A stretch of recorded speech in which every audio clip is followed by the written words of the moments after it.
Welcome to Oneness and Wellness. I'm here today with Marsha Reddington Lawton and Lorraine Goldblum, and we're talking about vortex healing and the issues. And the issue that we're talking about for this segment is anger, a universal issue. Anger is fun. Actually, anger is hard, but it's a great issue. I mean, when we're talking about issues, we're really talking about anything that keeps us out of being present. That's my definition of an issue. So we're talking about anything that keeps us distracted in some kind of personal experience. And anger is a very important issue to talk about because I think it is one of the most misunderstood and misdirected issues that we have. I like that, misdirected. Anger is often misdirected because we don't know what to do with it. And here's the thing that one reason I really wanted to give airtime to anger is, one, it's universal and everyone has it, but so many of us feel that if we experience and feel anger, we're bad people, right? Oh, I'm having bad feelings, therefore I'm bad, and so very often that part of us gets suppressed. We sort of hide that in the background and pretend that it's okay. And then, of course, it's going to creep back up, and that's why it gets misdirected. It gets directed into ourselves, or we don't know how to handle the energy that gets created by anger. A lot of energy. Well, that's the thing. It's a great motivator. Exactly. It's a great motivator, and that serves. It can have a very useful purpose. I mean, anger is a reaction to something when you feel that you or someone you love has been attacked or something is unjust. You have the surge of energy where there's this threshold, like, okay, enough, and therefore you have this energy to do something with. That can be a lifesaver. Exactly. Right? It can prompt you to get involved where you would never get involved. Absolutely. But then something about, unjust, something that you see an issue and you say, I have to get involved. That's right, and that can be very useful. But we have this sort of shame associated with anger. Oh, I shouldn't feel that way. We should always just be peace and happy. And so that anger very often gets turned inward, or it gets misdirected, or it gets, changed in some way, and then it becomes very dangerous. Well, I think maybe this is, tell me if I'm on the wrong plane here, but I think there are two kinds of people. There are people who suppress the anger, and there are people that express it, openly all the time. Yeah. I know, I'm part Italian. I know how that looks, absolutely. And what's interesting is I agree with you, but I think you can also do both at the same time. Mm-hmm. You're suppressing, you can vent on someone who really doesn't deserve that because you're suppressing and having trouble dealing with this aspect of anger, so you throw it out here, or you throw it out there, or you're inappropriate with the Starbucks barista or something. So you are expressing it, but because you haven't really met it and worked with it, you're not free. So it's important to sort of put it under, a microscope and take responsibility for it. I get that. I'm just saying that I think about people that I've met in my life who are very calm, I never get angry. They will tell you that. Yeah, I worry about angry. Them. Right, yeah. Because that's going to be an explosion at some point. It could be, yeah. Inward or outward. Yeah, right. Exactly. And some people talk about depression as if it's anger turned inward because it takes a lot of energy to sit on top of that. I had a student once, and I was talking about, we were just musing outside of class, and was talking about, some kind of food or something really trivial, and I said, oh, I hate zucchini when it's, cooked like this or something like that. I don't do well with the shade things, with nightshades. But the point was, she's like, oh, I can't believe you used that word. I teach my children never to use the word hate, hate, hate. And I thought about it, and I said, well, if they aren't allowed to express something as innocent as that, what are they going to do with those angry feelings when they come up? They're just going to assume that that's bad. Mm-hmm. We have to, teach ourselves how to have those feelings and how to express them appropriately. Just because one feels anger doesn't mean one needs to get violent or hurt or that you're a bad person. Anger can be a motivator for action. You just have to do it with awareness. The problem with anger is that it can switch very quickly into rage, and rage is blind. They say that term, blind. Blind rage is when you've been hurt so badly it doesn't matter. You know, well, why does it come out in the road? That's what I want to know. It's like, enough, you know, and you notice that anger often speaks in absolutes. Always. You always do this to me. You never take out the garbage. You know, it all that energy gets, and then it just sort of lashes out. So if we can sort of meet it with compassion as it arises. Yeah, I'm talking about the road rage that is every day. If you're on the road, you see some example of road rage. Especially in Boston. Am I off the mark with that? Well, like, in this area, honestly, every time that I'm on the highway, I see somebody comes up and begins to follow too closely to the car behind, and then the car won't move over, and so then you can see the person, you know. So that's an interesting, so what is the person angry about? Like, our time is being wasted, some way we feel devalued by the action of some other person of the world. We take it personally. That's the big part, is taking that personally. Yes. I mean, a complete stranger, you're never going to see him again. Yeah. How do you take that personally? Except we do that very well. Right. You're making my life miserable. Like, you went out of your way to put your car in front of mine. And you know, whatever and that is. You're taking over the road, and can't you see that I'm trying to get by you? Move over. Which brings me to wonder, gee, maybe that anger is already there, and traffic is just a wonderful context to experience and express that anger. You know, because that frustration that we can't do anything with, you know, there's no appropriate action to take that out there anywhere. And so we're left with that feeling, we're stuck in our car, you know, we just kind of lose it a little bit. Right. So vortex healing deals with anger. With any issue, It's an issue. So give me an example of how. Well, I have anger because I'm a karmic human being like everyone else. So what I'm going to do, I recognize that in myself, and I decide I want to take that work to it.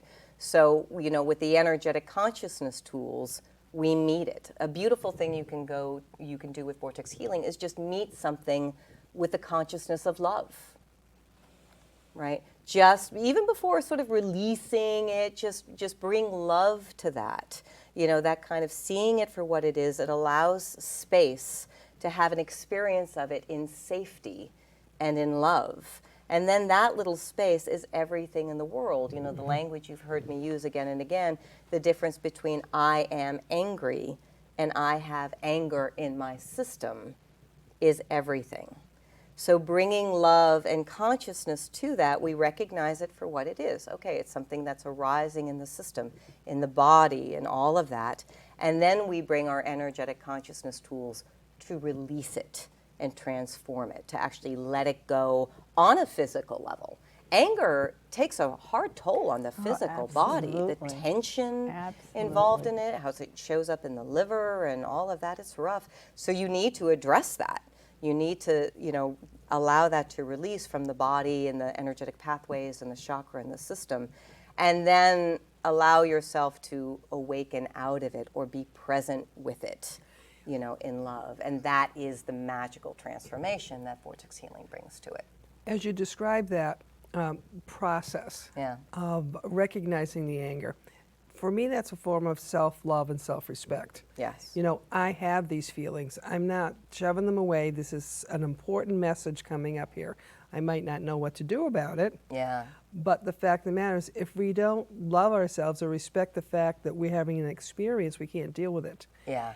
And it's a form of, in my world, of honoring ourselves when we have that experience. So what is this about, and what can I do about it? Right. But it has to start with an appreciation for the self. Yeah, yeah, and seeing it for what it is. And acknowledging that you have the anger. You know, I mean, some people don't want to acknowledge it. I can remember at a time when I would say, well, I've dealt with anger. I don't have to deal with that anymore. So not knowing that there's always going to be issues that come up that will Absolutely. bring anger up in you. Right. And, you want to deal with it. You want to transform it. You want to live peacefully. Yeah.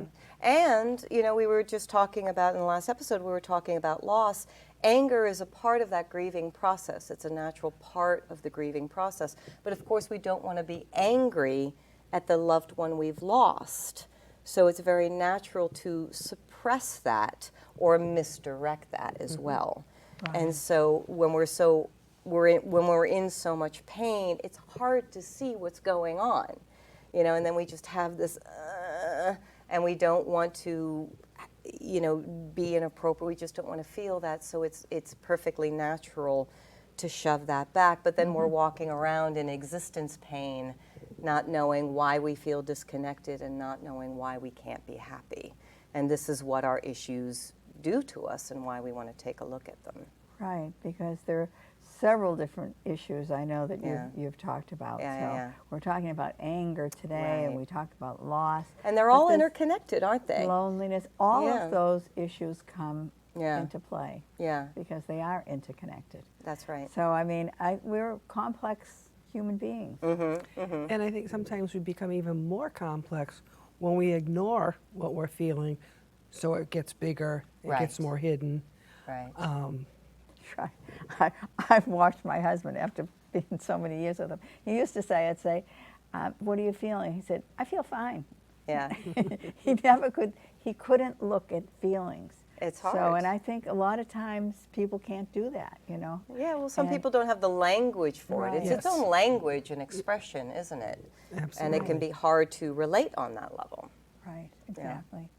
So that's interesting. Plus, we weren't raised to really honor our emotions. That just wasn't taught. Right. And yet, it's our creative life force, for crying out loud. However we're feeling emotionally, we're creating. That's a beautiful, it is a creative expression.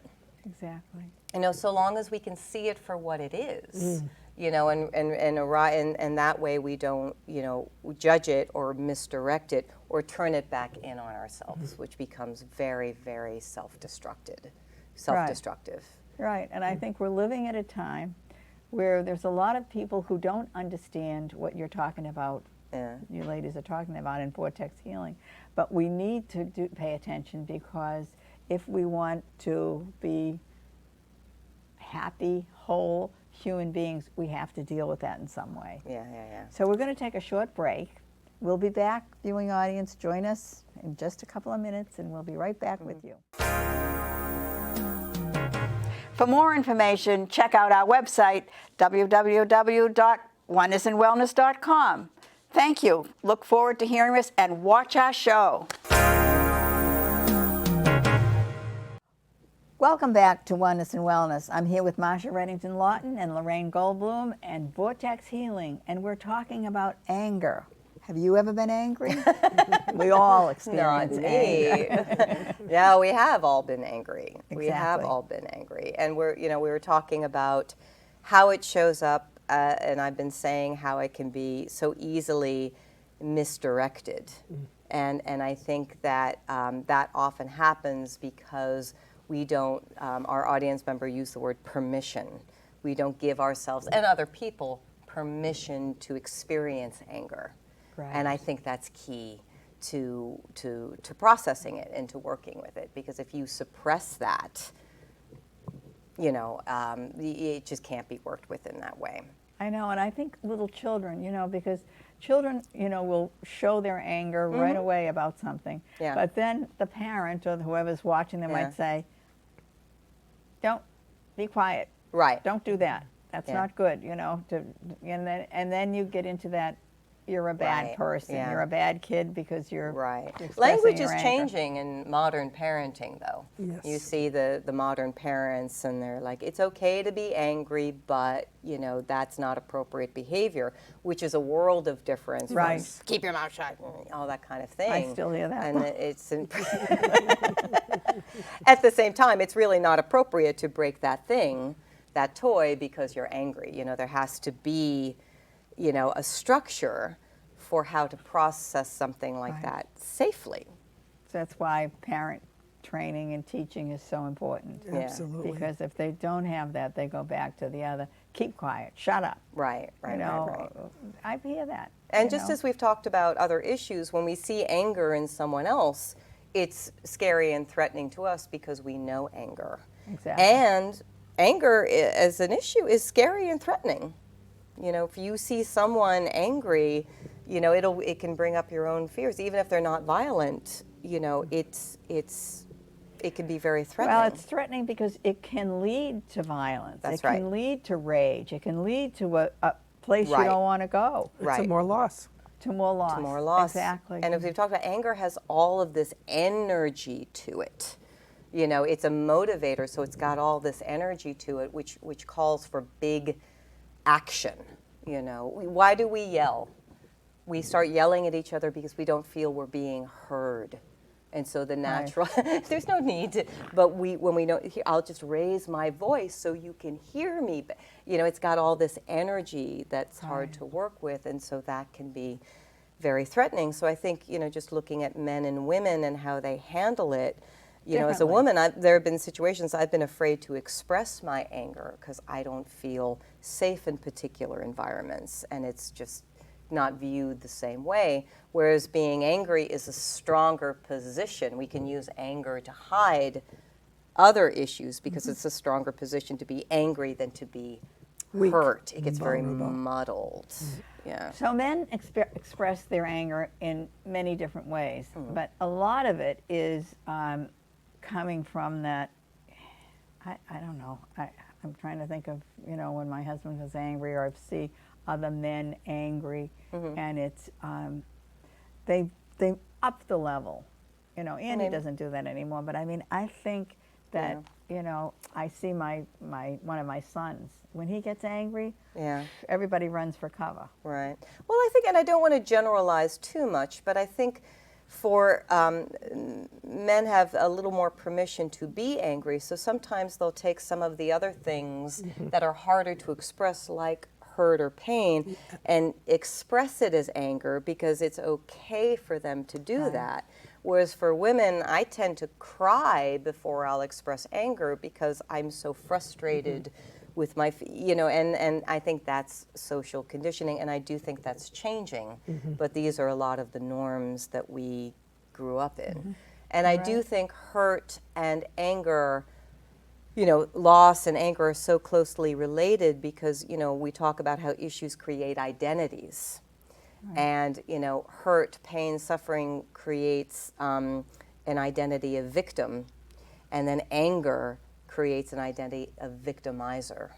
And I think it's important when we sort of look at our own pain, other ways that we have caused pain as well. There are two sides of the same Exactly. coin. Do you know what I'm saying? And we've all played both roles. And we have all played both roles. Good point, Marsha. Yeah. You know, Right. in the class we just had together, we had a lovely Vortex Healing class. We were taking the issue of victim through the Vortex Healing protocol, and you know, higher level students were doing work on themselves. And we were talking about how important it is to look at the victimizer part of it. You know, like I said, you know, anger can, you know, comes from feeling threatened. It can also be fear with a target. Right. You know, I've heard that said, you know, it's fear, and then it's redirected. So it's important to look at both identities that get created from pain, from isolation. Right. That's interesting. From pain and isolation. Yeah, and that's what our issues do. They keep us in isolation. And anger is a handy way to shoot something right back out. I want to feel this, and therefore it's your fault. I don't want to feel this, and therefore we're going to do this. You know, not that it can't be a great motivator and used appropriately, and there are times when we should get angry. But it can also be one of those, you know, behavior Right. patterns that hides and redirects inappropriate, what we feel are inappropriate feelings. When you look at TV or whatever programs or whatever you're observing, anger is consistently more easily expressed than vulnerability, Yeah, than, you know, Yeah. woundedness, than any of those things that we all carry around. yeah. So the angry voice is overdeveloped. Yeah, it's safer. Absolutely, It's much safer to Right. be angry than to be vulnerable. And I think there's a lot of trauma there in a lot of people that are angry all the time. You Sure. know, it's That person's in whatever's pain. happened way back when, Yeah. and it comes out at this time. Sure. That know? person's anger comes from, something that's unjust, something that's been threatened. Anger comes from pain. And then there's a threshold. There's something that says enough. And so it gets redirected, Or it doesn't sometimes. I mean, say if there's trauma that's happened to a child over the years, and Yeah. it's been there, and it comes out every so often, but it's never been dealt with. It's never been healed in any way. It's never Right. been transformed. Yeah. Then that becomes dangerous. That becomes dangerous, then that can lead to a complete shutdown. Or very often, if you look at criminals, or victimizers, very often in their own past, there has been a pattern of that behavior done to them. Exactly. And so you have this inappropriate charge and this energy that you don't know where to go. It has to go somewhere, and tragically, it can continue to play out. Right. Violence begets violence. Yeah. And it's that circle. Yeah, if you're not given a safe space Right. and permission to look at this, and spiritual people don't often give themselves permission to feel the ugly, Right. but you have to. That's I part agree. of being in form, and that process needs to be honored. Right. It's sacred, as you said. And so we work Exactly. on our stuff, but we bring love to it as we address it. And I'm just thinking about how, for me, that makes sense. I'm wondering about people who don't even understand love. They don't even have that feeling of love for themselves or anyone else. Well, I think everyone understands love. They just don't know necessarily how to open their heart to it. Exactly. If it hasn't been modeled for you, then it's hard to know what that could possibly look like. We don't have a lot of time, but I have to say this. My book club, we read Into the Magic Shop, James Doty. I don't know if you know that. But one of the things that he talks about is how to open your heart. And I heard from one of the men got in touch, and he said, I don't know how to open my heart. So, and he was very honest. He's a very beautiful person. Right. And I thought, there it is. He's not even aware that he can open his heart and love can come in and it can help transform. But the fact that he could say that Yes. means he does to Yeah, me. yeah. The fact that he could recognize that says to him, there must be another way of being, and that's why we become seekers. Yeah. It was like, there must be another way. So there's hope for this guy. And he has courage to And have he- said that. Oh yeah, Absolutely. he's And a vulnerability. beautiful I think he's person. doing good, yeah. He's a beautiful person. Well, I want to give us time for you to, if you have any closing words, also to give some contact information. Please do. Thank you. Yeah, no, I just think it's so important to continue to do this. So I'd like to hear what you have to say in terms of issues that you're interested in meeting and discussing, because this is a wonderful forum. You can get more information about Vortex Healing and my classes on my website, LorraineGoldblum.com, or more information about Vortex Healing as it's taught internationally at vortexhealing.org. Or go to Dedham TV if you want to see some of the past programs, and these programs will be up also. Dedham TV, On Demand, Oneness and Wellness, Vortex Healing. Thank you for watching. We hope that you'll continue watching. We have another program on Vortex Healing that will be coming along. So keep watching Dedham TV. Thank you, ladies. Thank you for being with Thank you, us. Deb. Thank you. Namaste. Namaste. Namaste. Namaste. Mhm.